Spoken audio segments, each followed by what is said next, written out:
be down presently, Mr. Nettle," said a very self-possessed young lady of 15. "In the meantime, you'll have to put up with me." This is a story of mischief, just done the old-fashioned way. It centers around Frampton, a nervous city dweller who's come to the country for some much-needed relaxation, and his new acquaintance, Vera, who decides to take his situation into her own hands with the help of The Open Window by Saki. Frampton Nuttall endeavored to say the correct something that should duly flatter the niece of the moment without unduly discounting that her aunt was to come. Privately, he doubted more than ever whether these formal visits on a succession of total strangers was doing much towards helping the nerve cure he was supposed to be undergoing. "I know how it will be," his older sister had said, whilst he was preparing to go on this rural retreat. "You'll bury yourself down there and not speak to a living soul. In that case, I'll give you letters of introduction to some of the people I know there. Some of them, as far as I can remember, were quite nice." Frampton wondered whether Mrs. Sappleton, the lady to whom he was supposed to be presenting one of his letters of introduction to, came into the nice division. "Do you know many people around here?" asked the niece, once she judged that they had sufficient silent communion. "Hardly a soul. My sister was staying here down at the rectory, some 4 years ago. She gave me letters of introduction to some of the people she knew here."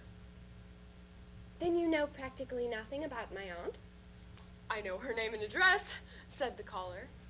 He wondered whether Mrs. Sappleton was in the married or widowed state, because an undefinable something about the room seemed to suggest a masculine habitation. "Her great tragedy happened just 3 years ago. That would be since your sister's time?" "Her tragedy?" Somehow, in this restful country, spot tragedy seemed out of place. "You may wonder why we keep that window wide open on an October afternoon," said the niece, indicating to a large French window that opened onto a lawn. "It is quite warm for the time of year, but has that window got anything to do with the tragedy?" Out that window, 3 years ago to a day, her husband and her 2 young brothers went off for their day's shooting. They never came back. In crossing the moor to their favorite snipe shooting grounds, they were all 3 engulfed in a treacherous piece of bog. It had been that dreadful wet summer, and places that were safe in other years gave way suddenly without warning. Their bodies were never recovered, and that was the dreadful part of it, because poor aunt always thinks they'll come back one day and walk in right at that window just as they used to. She often talks of how they went out, her husband with his white coat hung over one shoulder, the little brown spaniel that was lost with them, and her youngest brother, Ronnie, singing "Bertie, why do you bound?" as he always did, because she said it got on her nerves. Do you know, sometimes, on still, quiet evenings, like this one, I almost get the creepy feeling they all will walk through that window. And she broke off with a little shudder. It was a relief to Frampton when the aunt bustled into the room with a whirl of apologies for being late and making her appearance. "I hope Vera's been amusing you." "She's been very interesting. I hope you didn't mind the open window. My husband and brothers are out for snipe in the marshes today, and they always come in that way. They'll make a fine mess over my poor carpets, but that's so like you men folk, isn't it?" She rattled on cheerfully about the shooting and the scarcity of birds and the prospects for duck in the winter. To Frampton, it was all purely horrible. He made a desperate but only partially successful attempt to turn the talk on a less ghastly conversation, and he was conscious that his hostess was giving him only a fragment of her attention, her eyes constantly straying past him to the open window and the lawn beyond. It was certainly an unfortunate coincidence he should have chosen to pay his visit on this tragic anniversary.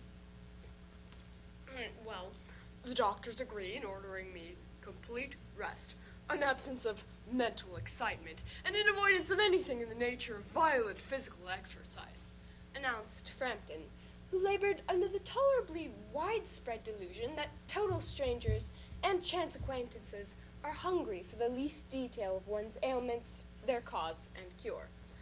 On the matter of diet, they are not so much in agreement, he continued. No, said Mrs. Sappleton, in a voice which only replaced a yawn at the last moment. Then suddenly she brightened into alert attention, but not at what Frampton was saying. Here they are at last, just in time for tea, and don't they look as if they were muddy up to their eyes? Frampton shivered slightly and turned towards the niece, with a look intended to convey sympathetic comprehension. The child was staring out the open window with a dazed horror in her eyes. In a chill shock of nameless fear, Frampton swung round in his seat and looked in the same direction. In the deepening twilight, 3 figures walked across the lawn towards the window. They all carried guns under their arms, and one of them was additionally burdened with a white coat hung over his shoulders. A tired brown spaniel kept close at their heels. Noiselessly, they neared the house, and then a hoarse young voice chanted into the dusk. I said, Bertie, why do you bound? Frampton grabbed wildly the stick and hat. The hall door, the gravel drive, and the front gate were dimly noted stages of his headlong retreat. A cyclist coming along the road had to run into the hedge to avoid imminent collision. Here we are, my dear, Said the bearer of the white mackintosh, coming in through the window. Fairly muddy, but most of it's dry. Who was that who bolted out as we came up? A most extraordinary man, I assure you. A Mr. Nuttall, who could only talk about his illnesses and dashed off without a word of goodbye or apology when you arrived. One would think he had seen a ghost. I expect it was a spaniel, said the niece, calmly. He told me he had a horror of dogs. He was once hunted, you know, somewhere along the banks of the Ganges by a pack of pariah dogs, and had to spend the night in a newly dug grave with the creatures snarling and grinning and foaming just above him. Enough to make anyone lose their nerve.